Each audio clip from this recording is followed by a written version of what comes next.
శ్రీమాత్రే నమః. అందరికీ నమస్కారం అండి.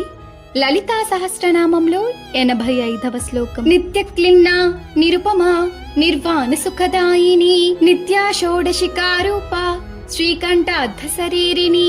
భావం: ఎల్లప్పుడూ దయార్థతతో తడుపబడి ఉండునది, పోల్చి చెప్పుటకు ఉపమానము ఏమీయూ లేనిది, సర్వనివృత్తి రూపమైన బ్రహ్మపద ప్రాప్తి లేక మోక్ష సంబంధమైన ఆనందమును ఇచ్చునది. నిత్య దేవతలుగానున్న 16 కలల రూపము శివుని సగము శరీరముగానున్నది. ఒక్క క్షణం ఊహించండి. ఒక భక్తుడు జీవితపు అలసటతో కూర్చున్నాడు. మనసులో ప్రశ్నలు, బాధలు, శాంతి కోసం వెతుకుతున్నాడు. అప్పుడు ఒక దివ్య కాంతి అతని చుట్టూ విరజిమ్మింది. అదే అమ్మవారి కరుణ. ఆమె ఎవరికీ పోలిక లేనిది.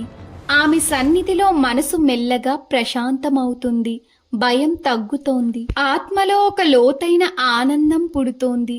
అదే నిర్వానందం.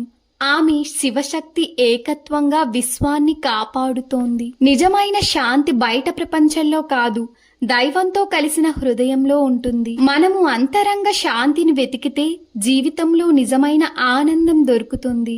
లలిత అమ్మవారి కృప మన అందరిపై ఉండాలి. ఆమె మన హృదయాన్ని శాంతి, ఆనందంతో నింపాలి. శ్రీమాత్రే నమః.